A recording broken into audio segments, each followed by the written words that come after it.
Salve a tutti, eccoci giunti al sesto itinerario turistico per visitare Firenze. Questa volta vi conduco sulle tracce del Beato Angelico, alla scoperta del convento di San Marco e del suo museo.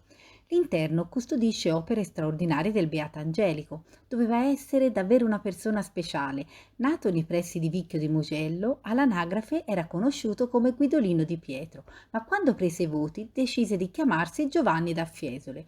Giovanni come il precursore, come colui che porta la luce, facendo con la sua pittura solo soggetti religiosi, tanto che noi oggi lo conosciamo come il Beato Angelico, con due nomi divini.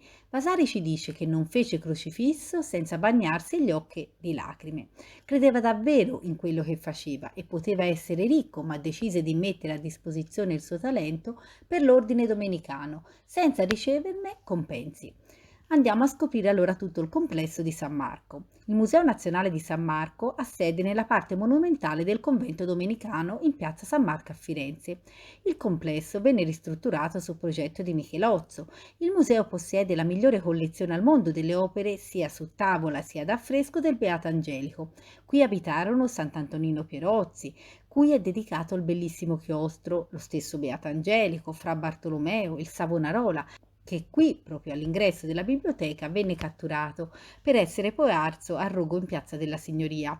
San Marco rimane tuttora una comunità domenicana. Il complesso originario venne eretto per i Silvestrini, prima del 1300, ma nel 1418 i monaci vennero accusati di decadenza della regola domenicana e vennero intimati a lasciare il complesso, ma ci volle l'intervento diretto del Papa Eugenio IV perché la struttura venisse lasciata ai domenicani, osservanti da San Domenico di Fiesole. Quando i domenicani ne presero possesso, trovarono una struttura fatiscente e fu così che nel 1437 Cosimo commissionò a Michelozzo, l'architetto di fiducia di Casa Medici, la ricostruzione del convento, secondo moderni canoni rinascimentali.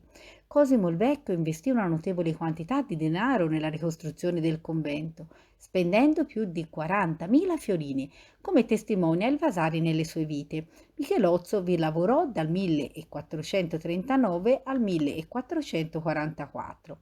Il complesso venne progettato secondo norme semplici, funzionali, ma estremamente eleganti, con le pareti intonacate di bianco, due chiostri, uno dedicato a Sant'Antonino e l'altro a San Domenico, con una sala capitolare, due refettori, uno piccolo e uno grande e una foresteria al piano terra, mentre il primo piano ospitava le celle dei monaci, che rappresentano un unicum nella storia dell'arte, essendo delle stanzette chiuse al di sotto di un'unica copertura del soffitto con grandi capriate con affreschi per meditare e contemplare all'interno.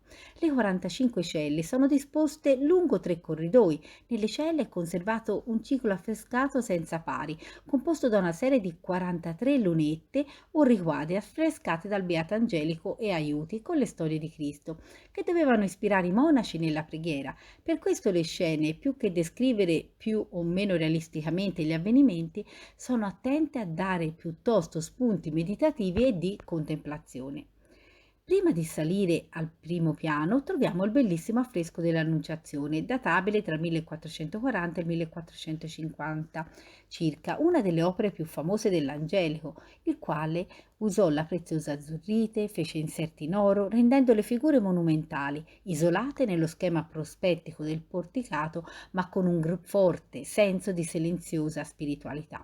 Al primo piano si trova anche la biblioteca, un arioso spazio con due colonnati che creano 3 navate coperte con numerose finestre e illuminano l'ambiente con abbondante luce naturale, facilitando lo studio, la lettura e la copiatura dei manoscritti, anche se dovremo attendere il capolavoro di Michelangelo, la Biblioteca Medicio-Laurenziana di San Lorenzo, per avere la prima biblioteca pubblica ancora più funzionale. Qui studiarono gli umanisti Angelo Poliziano e Pico della Mirandola. Dal 1489 visse nel convento anche Fra Girolamo Savonarola, facendone il suo quartier generale. Dopo essere diventato priore si scagliò duramente contro i costumi dei fiorentini, prima di inimicarsi Papa Alessandro VI Borgia e finire sul rogo in piazza della Signoria proprio nel 1498.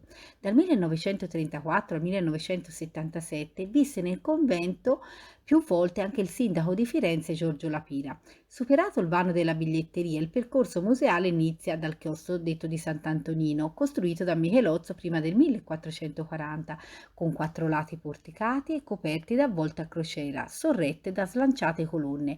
Le decorazioni più antiche sono quelle eseguite ad affresco dal Beato Angelico e la decorazione venne poi in larga parte completata con lunette tra la fine del Cinquecento e i primi del Seicento, con un ciclo dedicato alle storie della vita e dei miracoli di Sant'Antonino Pierozzi da una squadra di artisti tra i quali Bernardino Poccetti.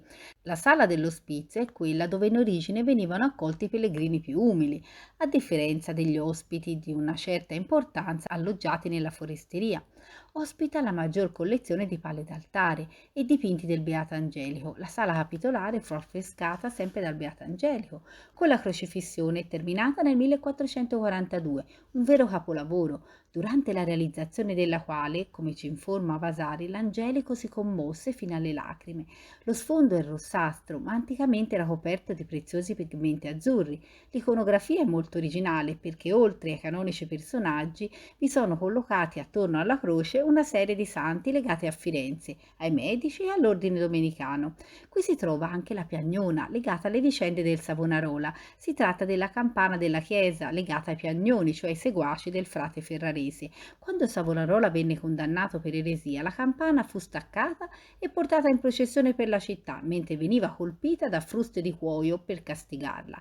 Fu deportata presso la chiesa di San Salvatore al Monte, per rientrare solo in San Marco ai primi del 2000.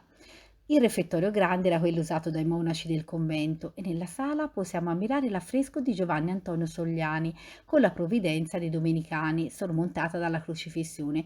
Questo tema è una variante dell'Ultima Cena, tipica dei cenobi domenicani. Il refettorio piccolo invece possiede un affresco con il cenacolo del ghirlandaio, affrescato nel 1486. Era il luogo dove mangiavano in genere le persone ospitate nel convento, ma non i monaci. Possiamo notare un giardino con piante e animali, metafore della passione, con i vari animali e frutti in un preciso, complesso programma simbolico. Il pavone, gli uccelli predatori, il gatto, per esempio simbolo del maligno accanto a Giuda. Nella foresteria sono raccolti numerosi resti lapidei provenienti dalle demolizioni ottocentesche del centro di Firenze. Infatti all'interno del complesso è ospitato anche il Museo di Firenze Antica, utile per comprendere i resti di ciò che fu distrutto dell'antico centro storico intorno all'area dove adesso sorge Piazza della Repubblica, nel periodo del Risanamento, quando Firenze divenne capitale d'Italia dal 1865 al 1871. È un itinerario questo imperdibile. Grazie per avermi seguita, vi aspetto al prossimo itinerario turistico su Firenze. Ciao ciao!